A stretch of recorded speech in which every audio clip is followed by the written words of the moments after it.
Almost any pilot who has had a few hundred hours in the air has had an emergency. An emergency is not hard to handle if you are familiar with your airplane. Familiarization with the right procedures at the right time can mean the difference between ejection or a safe return to base. So let's check out a few of the items that call for immediate action.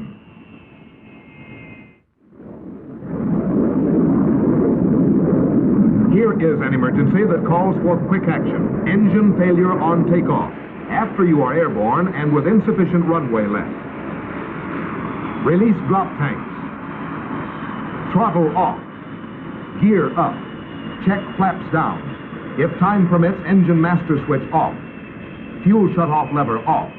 Purge switch to purge. Check harness. Change course only to avoid obstacles. And land straight ahead.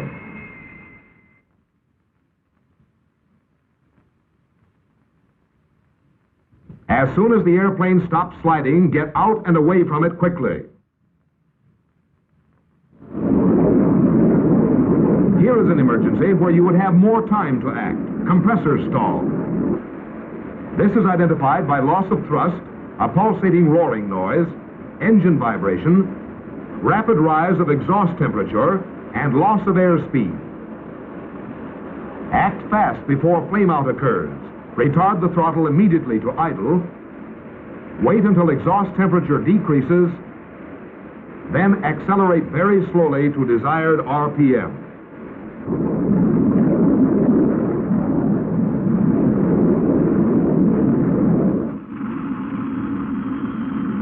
Should compressor stall develop into flameout, first cut throttle off. Establish glide at correct wind milling speed for your altitude in accordance with the flight handbook. Leave gear and wing flaps up, speed brakes closed. Remember, restarts are possible at altitudes up to 40,000 feet, but your best altitude is 25,000 feet or below, and at an engine RPM of 25%. This will prevent engine over-temperature at restart. Prior to attempting an air restart, turn off all non-essential equipment in order to reduce battery output to a minimum. Fuel shutoff lever on. Check engine master switch on. Switch to battery generator. Emergency ignition switch on. Advance the throttle to approximate idle position and watch exhaust temperature gauge for signs of ignition. If it does not rise beyond 200 degrees, retard the throttle and attempt another restart. After a successful restart, turn emergency ignition off.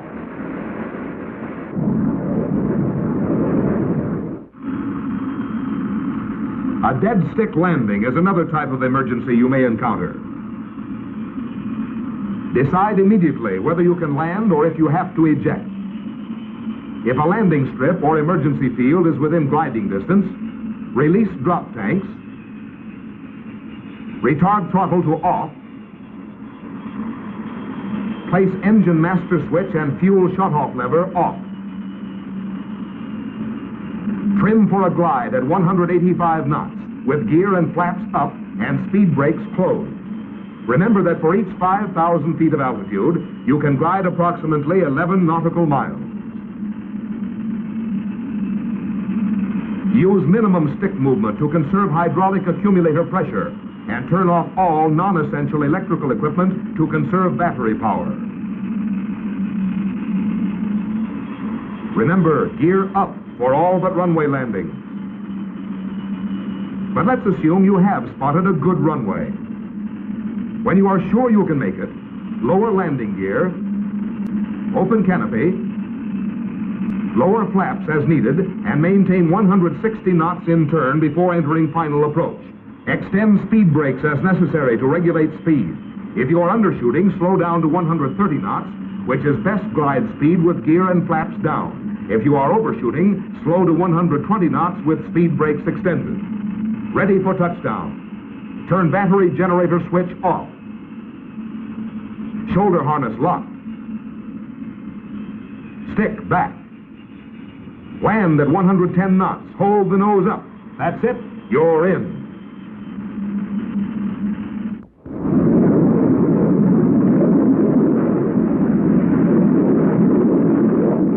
Should you have to leave your airplane in flight, always use the ejection seat.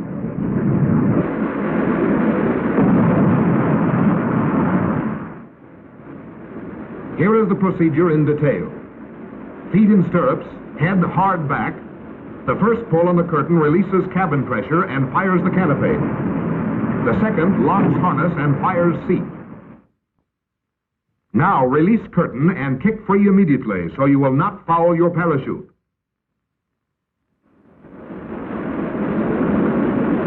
In the event the canopy doesn't jettison, pull the canopy emergency handle. Then, if the canopy does not fire, pull the handle on the headrest to arm the seat and eject through the canopy. Landing control of the FJ-2 is good at low speeds with the hydraulic flight control system, but you must always be alert for split-second decisions. If, when you move the gear handle down, the gear will not extend, as shown on the indicator, pull the emergency landing gear handle to its full extension. Hold for 2 seconds, and the gear will extend. If necessary, yaw the airplane to lock the main gear.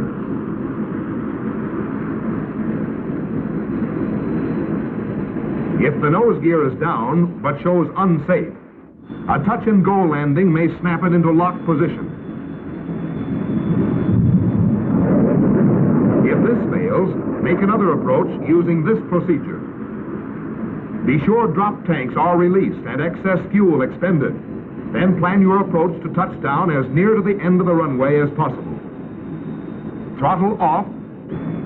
At touchdown, keep the stick full back in order to hold the nose wheel off as long as possible. Ease it down gently before horizontal stabilizer control becomes ineffective. Don't use the brakes if you can stop without them. If one main gear and the nose gear are locked down, but the other gear did not extend, prepare for landing gear emergency approach. Hold the wing up. When it drops fast, and you may ground loop. Get out and away from the airplane immediately. In the event that all attempts to lower the gear have failed, follow this procedure for gear up landing. Leave gear handle up.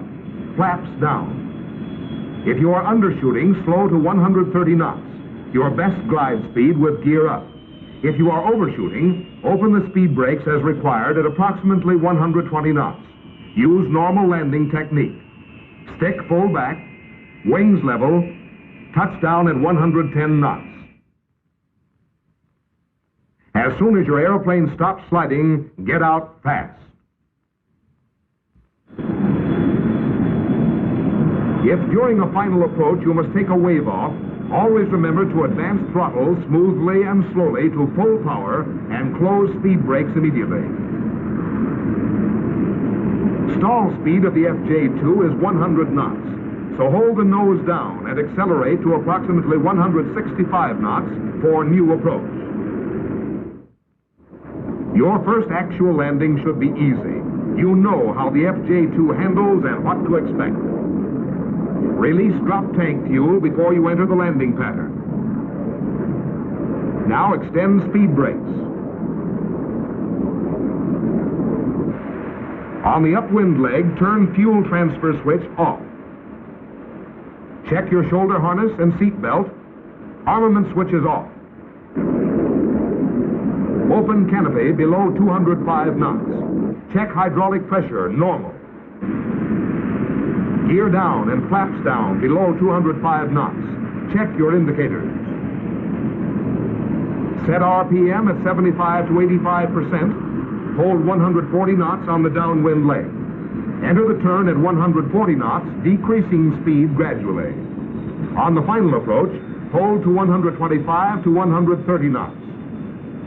Retard the throttle when you're lined up with the runway and touch down at 110 knots. Study your flight handbook and become thoroughly familiar with your airplane's operation and emergency procedures.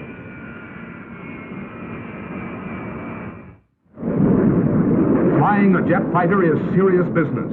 Your success in operating the FJ-2 under normal or combat conditions will depend on how well you know your airplane. Check and recheck your understanding of the FJ-2, for in the final analysis, its effectiveness will depend on you.